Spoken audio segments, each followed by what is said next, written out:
नमस्कार दोस्तों, कैसे हैं आप सब लोग। अब आज की इस वीडियो में हम लोग बात करेंगे last moment preparation strategy about the GAT B exam, और इसको आप लोग पूरा एंड तक देखिएगा। और बहुत ज़रूरी है ये वीडियो, क्योंकि देखिए होता क्या है ना कि आप लोग लास्ट मोमेंट पे हो जाते हैं बहुत ज़्यादा डाइवर्ट, तो ये वीडियो हो जाता है बहुत ज़्यादा ज़रूरी बनाना आप लोगों के लिए। समझ रहे हैं आप लोग बात को। तो okay, so now let us talk about this particular thing because it is very mandatory to talk on this. Okay, so last moment पे आप लोगों को कौन कौन सी चीज़ें याद रखनी है, क्या क्या करने से ज़्यादा इंपॉर्टेंट है क्या क्या नहीं करना है। ठीक है, 2 दिन रह गए हैं बस। एडमिट कार्ड आ गया, अपना एडमिट कार्ड डाउनलोड कर लीजिए, और सिटी इंटीमेटेशन पहले ही आ चुका था। So now let's proceed. So don't study the new topics. हर बार कहता हूँ, जैम भी जब लास्ट मोमेंट आ जाता है तब भी कहता हूँ कि कोई भी नई टॉपिक मत पढ़िए लास्ट के 2 या 3 दिन में। ठीक है, तो सबसे पहले इस बात को याद रखिएगा कि कोई भी नई टॉपिक मत पढ़िएगा। रैंडम वीडियोस बहुत सारे लोग बहुत कुछ बना रहे हैं यार, क्या क्या पढ़ोगे। ठीक है, मत देखो। पता चला तुम कॉन्सेप्ट कुछ और बना रखे हो एपिस्टेसिस पे, एपिजेनेटिक्स पे, और कोई कुछ और कॉन्सेप्ट बता रहा है। ठीक है, मेटाबॉलिक जीन रेगुलेशन क्या है, मेटाबॉलिज्म क्या है, प्लांट टिश्यू कल्चर में तुमने अपने अपने पर्सपेक्टिव बना रखे हैं। और इसमें कुछ लोग तो ऐसे भी बोल रहे हैं भाई जैम की तैयारी में एकदम जो है जो जैम वाला है वही। अरे नहीं भैया, ये कुछ और मांगता है, जैम कुछ और। मानता हूँ मैं, कोलैप्स 90 से 95% तक कोलैप्स करता है सिलेबस, बट इसका मतलब ये नहीं है। अभी आगे मैं बताता हूँ कौन कौन सी चीज़ों को याद रखना है। ठीक है, जैम थोड़ा सा ज़्यादा टफ हो जाता है, यहाँ पे क्वालिफाइंग चांसेस ज़्यादा हैं। ठीक है, जैम में रिलेटिवली थोड़ा सा कम है, तो सबकी बातें मत सुनिए। ठीक है, अपने पे फोकस रखिए और अपने आप पे भरोसा रखिए, हो जाएगा इसमें। Okay, so now revise the notes properly. Notes बना रखे होंगे आप लोगों ने, चाहे वो जैम वाला बनाए हो या जो भी बनाए हो। जैम वाले को उस लेवल तक न्यूमेरिकल मत सॉल्व करना भाई। ठीक है, बस ऊपर देख लो। कुछ नया रेडी किए हो तो और अच्छी बात है, very good, go for it. Now don't go for the maths, physics and chemistry too much. देखना भाई, बेवकूफ़ नहीं बना, बरगला नहीं रहा हूँ जो थंबनेल बना करके लोग करते रहते हैं। फालतू की चीज़ें मैथ, फिजिक्स और केमिस्ट्री में पढ़ना बंद कर दो। कभी कभी होता है जब तुम पढ़ रहे हो और पिछला पेपर उठाओ, यार ये तो फिजिक्स मैंने पढ़ा ही नहीं है, ये तो मैंने मैथ में पढ़ा ही नहीं है, क्या ज़रूरत है पढ़ने की भाई। इन सब चीज़ों से क्वालिफाई थोड़े होता है। हाँ, एक लेवल तक जाकर के तुम टॉप कर सकते हो अगर ये सब तैयार हो तो। You don't have to be a topper. JAM रहता तो भाई बात समझ में आती, टॉप 50 में हो, टॉप 100 में हो। लेकिन इसमें आपको जो है ऐसा थोड़े है कि पूरा एकदम केमिस्ट्री फिजिक्स एकदम भर के पढ़ रहे हो। लिमिटेड पढ़ लो, ऊपर थ्योरीज देख लो, बहुत ज़्यादा न्यूमेरिकल पढ़ने की जरूरत नहीं है।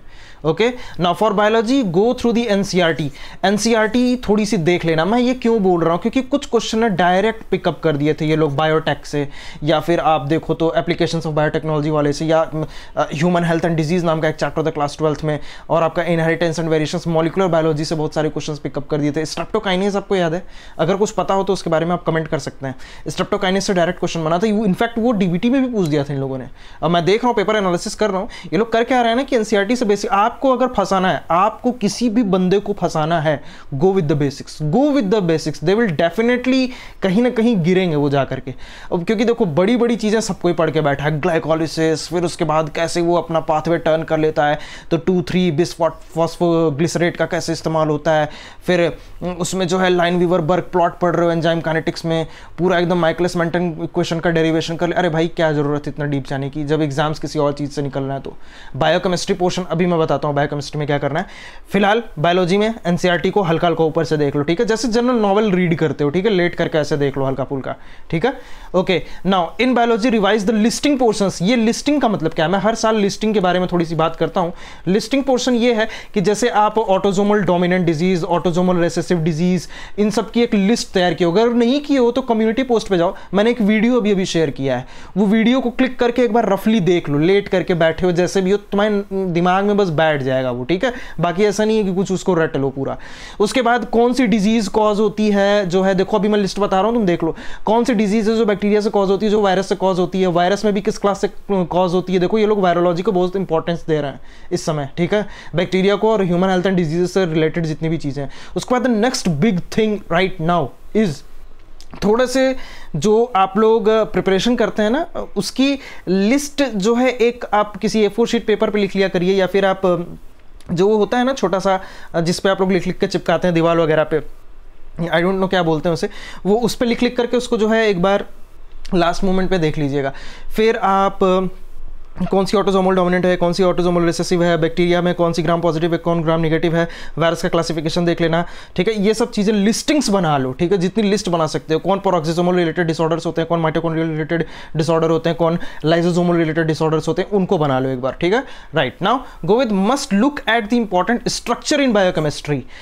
बायोकेमिस्ट्री में स्ट्रक्चर उठा करके देख लेना, एक मॉलिकुलर बायोलॉजी है, टेक्निक्स में भी देख लेना, मैंने यहाँ पे लिख रखा है, राइट, यहाँ पे okay, so here it is, techniques भी लिख रखा है मैंने, बायोकेमिस्ट्री भी लिख रखी है, तो देख लेना एक बार बायोकेमिस्ट्री और टेक्निक्स को भी। बायोकेमिस्ट्री में क्या देखना है आपको, बायोकेमिस्ट्री में ध्यान से सुनिए क्या बोल रहा हूँ, सुनते नहीं है आप लोग, बस यही है कि फिर सुनेंगे नहीं और फिर कहेंगे कि जो है रैंडमली खाना खाते हुए देख रहे होगे वीडियो, मुझे पता है, एक बार ढंग से देख लो इसको, हो सकता है कहीं ना कहीं काम कर जाए, जो छूट गया है उसको देख लो, ठीक है। सुनो ध्यान से, बायोकेमिस्ट्री में क्या पढ़ना है आपको, बायोकेमिस्ट्री में जो स्ट्रक्चर्स होते हैं अमीनो एसिड्स के हो गए, ठीक है, या स्ट्रक्चर जो आपके न्यूक्लिक एसिड्स के हो गए, उन सबको देख लेना। हो सकता है क्योंकि अभी तुम पेपर उठा करके देखो, एक बड़ा सा एकदम फॉस्फोडाइस्टर बॉन्ड का दिया है पूरा बना करके, फिर ओरिएंटेशन वगैरह पे कुछ तो सवाल पूछा था, मुझे अच्छे से याद नहीं है, बना करके पूरा बड़ा बड़ा स्ट्रक्चर बना करके डायग्राम पूछ दे रहा है, प्यूरिन कौन सा है, पिरिमिडिन कौन सा है, कैफीन कौन है इसमें से, निकोटीन कौन है, इंपॉर्टेंट सेकेंडरी मेटाबोलाइट्स को देख लेना, ठीक है, वो सारे क्वेश्चंस आते हैं। टेक्निक्स में कुछ चीज़ें होती हैं, जैसे आपको इथिडियम ब्रोमाइड हो गया, उसका स्ट्रक्चर पहचानने के लिए दे देगा,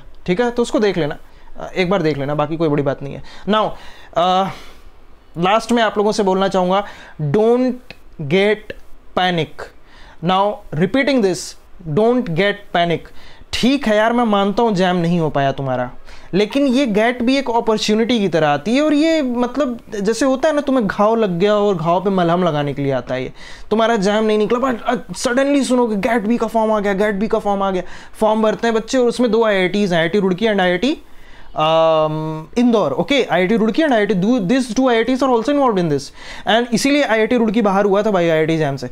now there is one more thing, listen to me carefully what I am saying. एक और है जिसको हम लोग बोलते हैं रीजनल सेंटर फॉर बायोटेक्नोलॉजी। क्या बोलते हैं?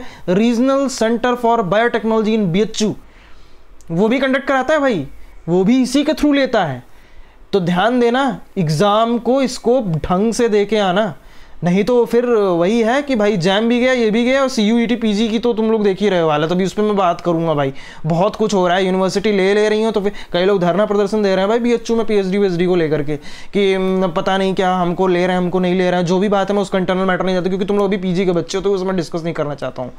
सो आखिर ऐसा क्यों हो रहा है, इतना बवाल, इतना तमाशा क्यों मच रहा है, थोड़ा उस पर बाद में बात करेंगे, लेकिन आपको थोड़ा सा ये चीज़ सोचना पड़ेगा कि आप जो प्रिपरेशन कर रहे हो, क्या वो आपके एग्जाम ओरिएंटेड है या बस ऐसे ही। देखो भाई, मैं भी नॉलेज के लिए बहुत पढ़ता था, किसी दिन अपनी स्टोरी बताऊंगा आराम से, नॉलेज के लिए बहुत पढ़ के देख लिया भाई, एग्जाम नॉलेज से नहीं निकलते, ट्रिक्स से निकलते हैं, और लास्ट मोमेंट तुम्हारी प्रिपरेशन स्ट्रेटजी क्या रही है, इससे निकलता है। नॉलेज वाले लोग भाई सड़कों पे घूम रहे हैं भाई, छोड़ो, नॉलेज के चक्कर में हम बहुत अपना टाइम वेस्ट किए हैं, ठीक है, ये भी पढ़ लेंगे, थोड़ा सा जान के क्या करें, सब जानना चाहिए, ये वो नहीं।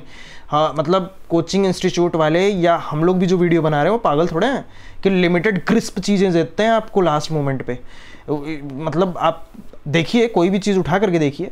सो we are preparing only those important topics which are mandatory from the exam perspective. ऐसा नहीं कि कुछ भी रैंडमली उठाया वीडियो बना दिए। मेरा वीडियो कभी भी देखना, कभी भी मैं टाइम पास नहीं करता हूँ। आप देखिएगा, थंबनेल परफेक्ट, वीडियो परफेक्ट, उसके अलावा कोई भी फालतू बातें नहीं, ठीक है। और इजी है, लास्ट में लिखा हो ना, इजी है यार, हो जाएगा, हो जाएगा, एकदम टेंशन मत लेना, ठीक है। ऑल द बेस्ट, और किसी भी चीज़ को टेंशन मत बनाओ, ठीक है, निकाल लोगे, ठीक है। All the best. और अगर वीडियो अच्छी लगी हो तो वीडियो को लाइक कर दीजिए, चैनल को सब्सक्राइब कर दीजिए, और दोस्तों वीडियो के एंड तक बने रहने के लिए आप सभी लोगों का बहुत बहुत धन्यवाद।